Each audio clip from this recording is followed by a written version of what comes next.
once the industry continues to open up like it does, there is the thought, of course, like any big egg, that it will commoditize and there will be price pressure and the prices will drop. And so automation is something that everyone has to embrace. You're listening to Cultivate, a podcast about the people and technology that are blazing a trail in the cannabis industry. Welcome back to another episode of Cultivate. Today we've got a special guest, Matty from Twister. Welcome. Thank you for having me, guys. That's at Matty_Christopherson. It's a long one, but on Instagram. Can you give us a little snippet of what Twister is? Twister, we're harvesting experts in the cannabis space. We've been around for 12 years or over that now. We have, we're an ancillary product to the industry. We design, manufacture, and distribute the world's leading harvesting equipment. So that's primarily trimmers. Our companies are having a serious romance. We are really fond of Twister. Awesome people, first and foremost. And you have a philosophy about what you do that really works with what we're about. So, you know what? Our core purpose is helping people grow, right? So that's our customers and our people internally and our partnerships. So any way that we can help Boveda grow is something that is really ties to our values. So you talk about harvesting equipment. For people that are not in the cannabis business, what does harvesting equipment mean? So the cannabis plant has to be trimmed before it's shelf ready. So our equipment is the automation that allows people to scale their grow and harvest in a timely manner. So taking down that product, and especially when we're up here in Canada, all these million square feet greenhouses, it's not economically possible or physically possible to trim cannabis by hand. Yeah. How many different size trimmers do you have? Do you have a wide range for people maybe that grow at home versus someone that has a big facility? Yeah, for sure. So over the course of 12 years, we've developed 3 different size trimmers. We started with that bigger one at the time. It's called the T2. Then we learned everything from that product, and we put that into something that more compact. It's the T4, which is our medium-sized machine now. And then we wanted to address that market for everyone, so that they could grow at home and have a feasible way to trim as well. If you're, a 65-year-old lady, or you're a 20-year-old guy that has 6 plants in their basement, then it allows them to trim and they don't have to lean on other people to help them out. The exciting news that I'd love to share with you guys today is that we actually are just launching, and we built our very first T0, which now will do over 100 pounds an hour, and it is truly a commercial machine. There's nothing like it on the market. That's awesome. And the tagline is 100. I mean, everybody's been trying to get to that 100 pounds an hour. That's definitely the threshold. Yeah. So, and you're doing it. Yeah, we did it. Yeah. Phenomenal. Yeah. Congratulations. Yeah. Thank you. It's exciting times. So let's talk about water, because you guys are picky through the experience of all your growers and the best practices that you've developed. Let's just talk about water. Water's a big deal to us. Talk about the role of water in the harvesting, trimming process and why it's important.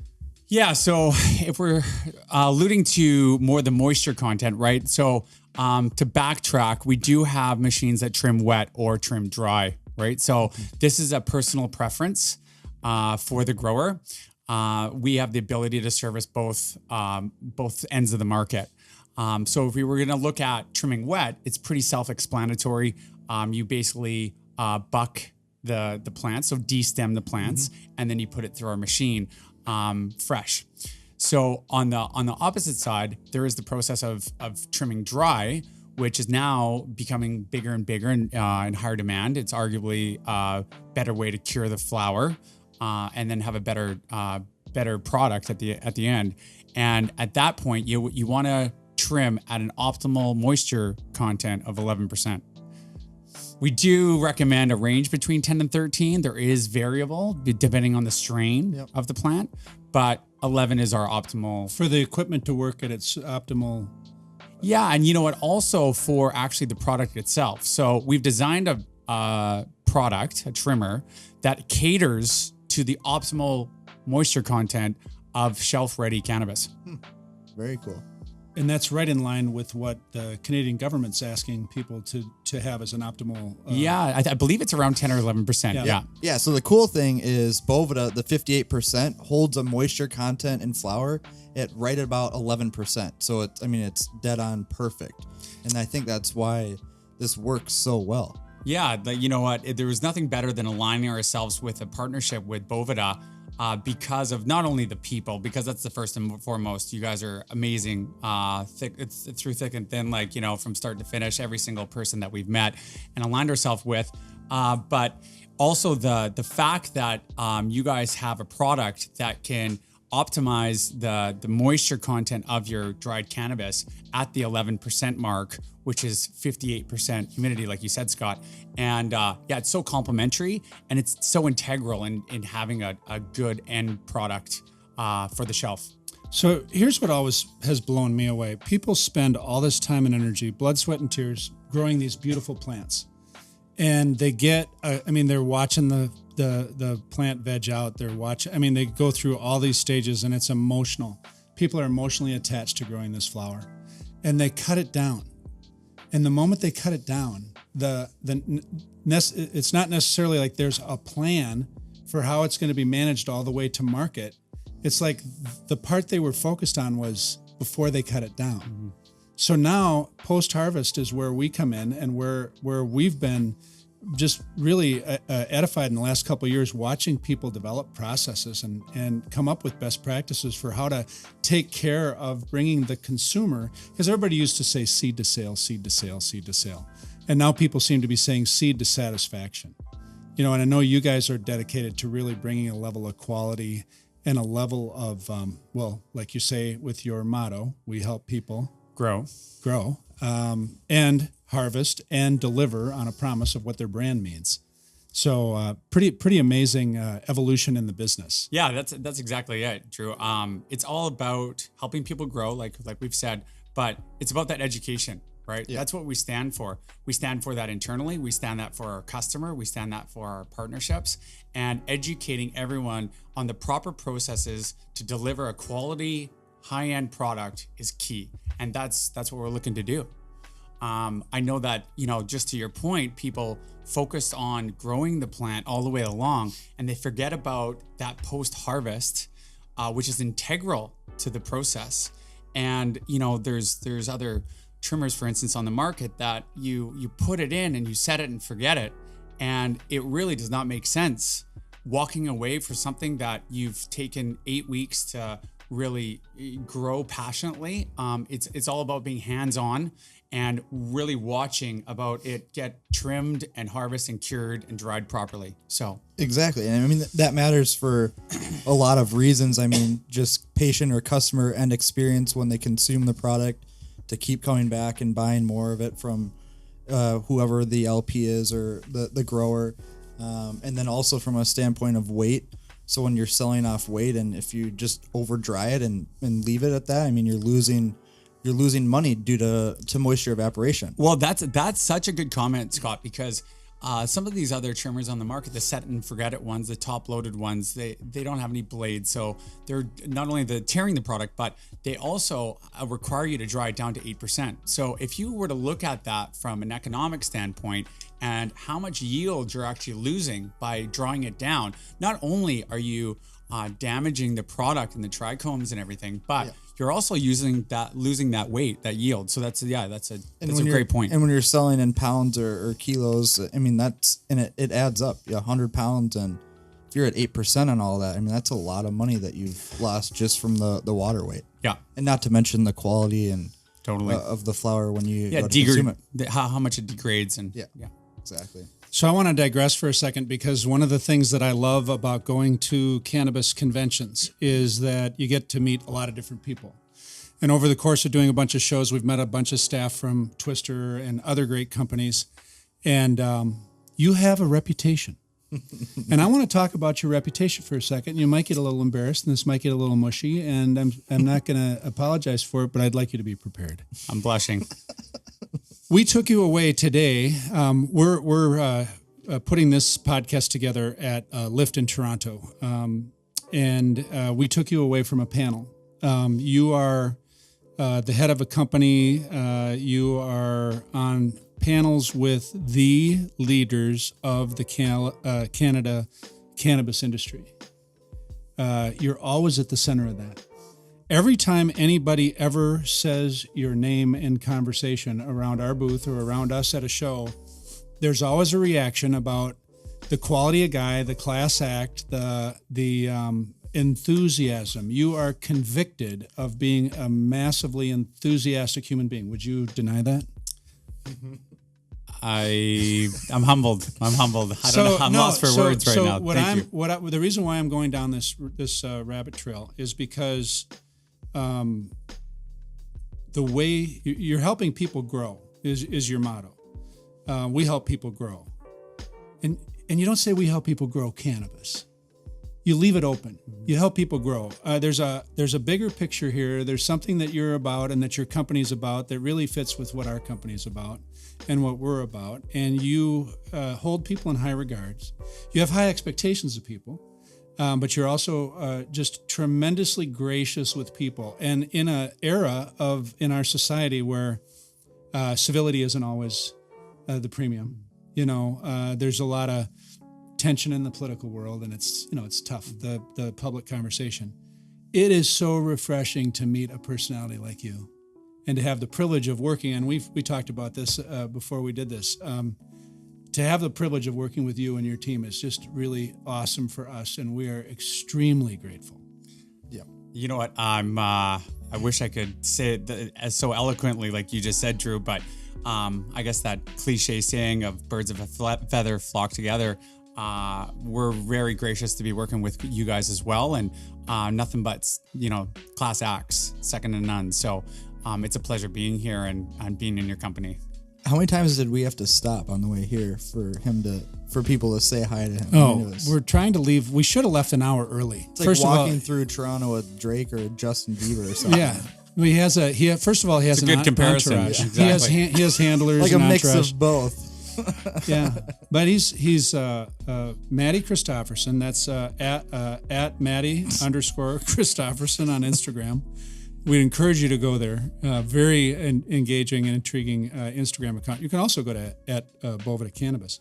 Don't forget at Twister Trimmer as well. What is it? Yes. Oh, yes, the company. Yeah. I forgot. I'm sorry. So we've got quite the romance going between the companies. And it makes perfect sense because you guys are delivering quality and the promise that people are, their passion of putting out that outstanding flower product is going to be realized. And we're all about keeping it fresh. Yeah. And you know what? I have to throw in a story here because it really resonates with me.